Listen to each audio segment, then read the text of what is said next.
Assalamualaikum warahmatullahi wabarakatuh, sahabat-sahabat Detektif TV dimanapun Anda berada. Jumpa lagi dengan kami. Kali ini saya akan sharing-sharing sedikit tentang sebuah konsep kekuatan dalam diri kita yang jarang kita munculkan. Nah, yang pertama, saya terdorong untuk berbagi tentang pemahaman saya, pemikiran saya berdasarkan riset-riset yang pernah saya baca dan juga pelatihan-pelatihan yang pernah saya ikuti.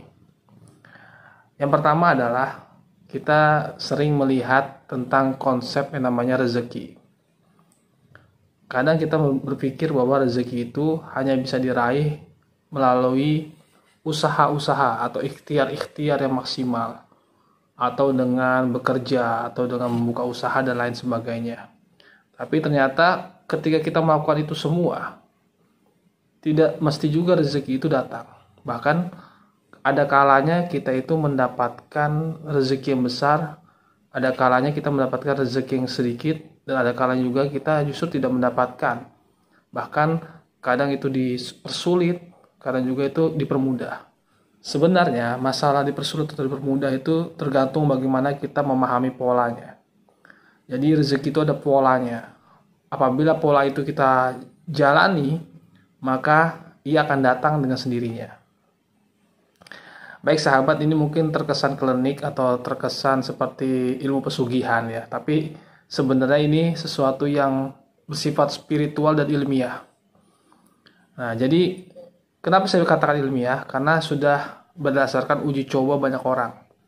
Bahkan sudah saya uji coba sendiri dalam kehidupan, dan juga beberapa orang yang terdekat dengan saya juga pernah melakukan uji coba tersebut. Nah, yang pertama misalnya, ketika kita ingin punya mobil yang mewah, mungkin kita akan berpikir kita harus nabung, atau kita harus memiliki pekerjaan dengan gaji tertentu, lalu kita bisa menyicil untuk membeli mobil. Tapi faktanya tidak seperti itu juga. Ada orang yang ternyata dengan uang yang pas-pasan, dengan tidak gaji yang besar tapi bisa punya mobil. Atau orang yang gajinya pas-pasan tapi bisa pergi haji. Atau orang yang dengan gaji pas-pasan tapi bisa kurban sapi. Nah, ini bagaimana kita melihatnya pola rezeki itu bekerja. Jadi secara logika tadi saya katakan bahwa misalnya kita ingin punya mobil, berarti kita harus punya gaji sekitar mungkin 5 juta atau 15 juta. Misalnya seorang PNS ya, gajinya 5 juta. Lalu ia pengen punya uang 50 juta misalnya. Berarti kan dia harus membuat suatu usaha sampingan. Entah itu dia membuka toko, atau dia bermain saham, atau misalnya bermain kripto ya. Nah, itu banyak caranya. Tapi banyak orang lupa untuk membuat solusi lain. Dan salah satu solusi yang orang lupa adalah menabung pada alam semesta. Menabung pada Tuhan. Jadi kalau kita menabung pada bank, mungkin ada potongan, ya kan, mungkin ada yang namanya biaya perawatan buku tabungan segala macamnya gitu kan. Atau kalau kita menabung kripto bisa loss ya kan, atau kita menabung misalnya ponzi itu bisa suatu saat loss gitu. Atau kita bermain judi online apalagi, itu juga bisa rugi. Nah, tapi kalau kita menabung atau berinvestasi kepada alam semesta atau kepada Allah Subhanahu wa taala, maka itu tidak akan pernah rugi. Karena Allah sudah menciptakan alam semesta ini dengan database yang canggih, yang database yang lengkap. Di database yang benar-benar fair lah, berbeda dengan database lain. Memiliki sistem yang adil, sistem yang bisa dikatakan sunatullahnya itu adil.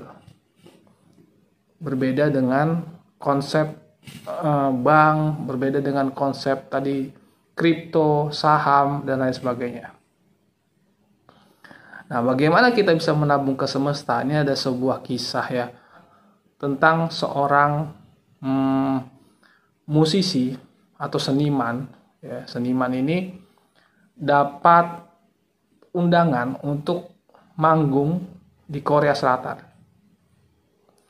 Ketika dia ingin manggung di Korea Selatan, dia ingin mengajak seluruh anggota keluarganya dan anggota keluarga dari personil-personilnya. Tapi ternyata budget yang diberikan oleh panitia itu hanya khusus untuk tiket dari personil dan juga bayaran untuk personil. Dan akhirnya ternyata musisi tersebut mengatakan kepada personil-personilnya, bagaimana kalau uang kita, gaji kita ini, bayaran kita ini, kita gunakan untuk memberangkatkan juga keluarga-keluarga kita untuk jalan-jalan ke Korea Selatan. Akhirnya seluruh anggota keluarganya berangkatlah ke Korea Selatan. Jadi niatnya adalah untuk menghibur anak, istri dari seluruh personil. Lebih baik kita pulang tidak dapat bayaran, dan bayaran kita gunakan untuk biaya berangkat seluruh anggota keluarga. Niatnya adalah membahagiakan keluarga. Jadi investasi untuk membahagiakan orang lain itu akan mendapatkan balasan kontan dari Allah Subhanahu wa taala, dan alam semesta ini akan bekerja untuk kesuksesan orang tersebut. Apa yang terjadi? Sampai di Korea Selatan lalu manggung, ada salah satu personil yang handphonenya mungkin murah ya, jelek. Lalu dilihat oleh salah satu panitia, nih ganti handphone yang baru. Diberikan handphone yang baru dengan harga yang lebih mahal. Bahkan dulu saweran-sawerannya banyak. Ada orang kaya, ada pejabat, ada duta besar, segala macam itu memberikan uang, istilah itu saweran kepada musisi tersebut.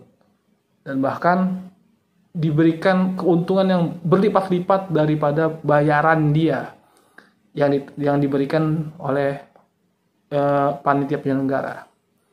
Akhirnya seluruh keluarga berangkat ke Korea Selatan, berwisata, dan mereka mendapatkan keuntungan berlipat-lipat dari saweran-saweran dari penonton dan lain sebagainya.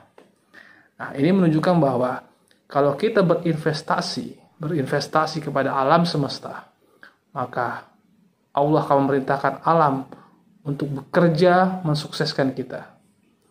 Allah akan memerintahkan alam untuk bekerja memberikan kebahagiaan pada kita. Jadi kuncinya seperti itu. Jadi daripada pusing-pusing kita main judi online, pusing-pusing kita main-main hal-hal yang maksudnya riba, lebih baik kita banyak-banyaklah menabung kepada alam semesta. Menabung, menitipkan uang kita kepada Allah Subhanahu wa taala yang punya sistem dan database yang lebih canggih dan lebih adil untuk kita. Mungkin itu saja. Wassalamualaikum warahmatullahi wabarakatuh.